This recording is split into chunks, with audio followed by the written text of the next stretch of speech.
Sharp dependency plot is very useful plot in understanding the effect of a single feature across the entire data set. And in addition to that, it will also help you in finding out any interaction effect present in that feature. So I have just taken one simple example to explain that point. And here if you see that we have in x-axis we have one field called total transaction credit, and on the y-axis towards the right side we have total transaction amount. Okay, and on the y-axis towards the left side we have the Shapley value for the total transaction credit. Okay, and in this diagram we have different color notation to represent the different type of values, right? So if you look the total transaction amount, it has blue notation to represent the low value of that field, and red to represent the high value of that field. Okay, and the vertical dispersion will explain the interaction effect, right? So if you'll see that we have different variation for total transaction credit, right? So it varies from 20 to 120, right? And if you look the vertical dispersion, that will explain the interaction effect, right? So take an example of this 80.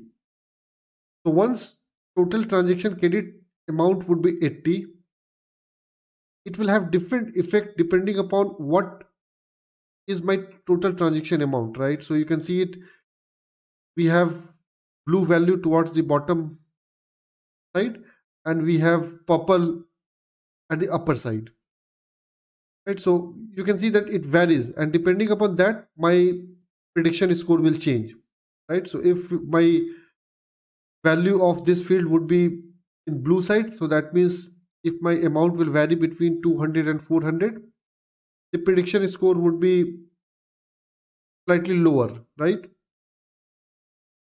But once the amount will increase, right, and it will go to purple range, you can see that the prediction score will increase, right? So it will come near -2, so that means it's increasing. So that's the way we need to decode the partial dependency plot, and in that way we can understand how it interacts with different features and whether that interaction will increase the prediction or decrease the prediction. With that context, we will try to decode the meaning of this plot, right? So what this plot is saying that if the value of my total transaction credit will increase, and at the same time total transaction amount value will increase, right? So that's the way it represents, right? So initially it had value in blue, so which means it is at the lower side, and slowly this value will increase, right? So from blue to purple and then from purple to red, right? So that means the value of my total transaction amount is increasing, and at the same time this value is also increasing. So once it will follow this pattern, the probability score will also decrease, right? So initially it had some positive outcome, and the downward trends suggest that it's decreasing based on the value of both these variables, and at certain point the reduction in probability score would be very less.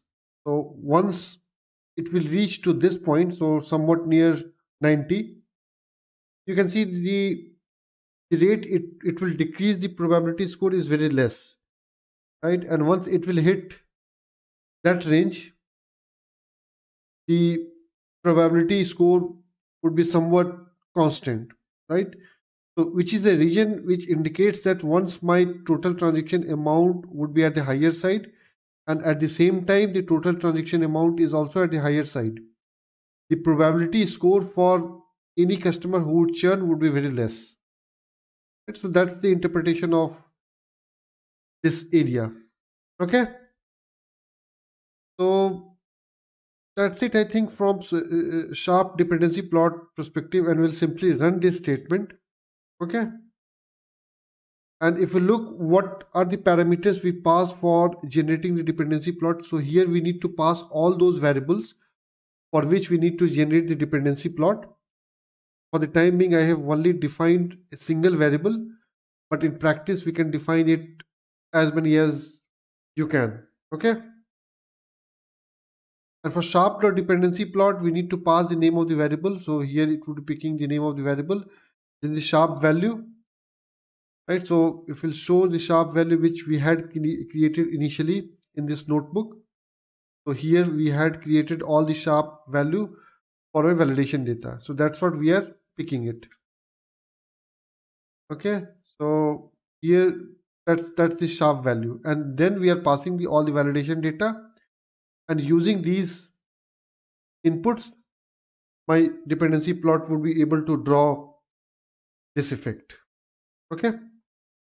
Next, we will briefly discuss about when sharp model interpretation technique is good and when it is not, because that is very important in understanding where using sharp model interpretation technique is suitable for your problem statement, and when we need to adopt different model interpretation technique for explaining the model output. If we talk about the advantages of shape model interpretation technique, then it's the only method which delivers the full explanation of your model prediction. And in certain areas where law require full explanation of your model output, right? So like European Union. In that case, it's the only legally compliant method which is based on solid theory and has a very strong mathematical foundation. From disadvantage perspective, sharply value requires lots of computing time. That we need to keep in mind. So definitely, Sharp package has done lots of performance enhancement recently. But again, in summary, it requires lots of computing time, and depending upon your dataset, you need to decide whether using sharp model interpretation technique is right fit for explaining model output or not.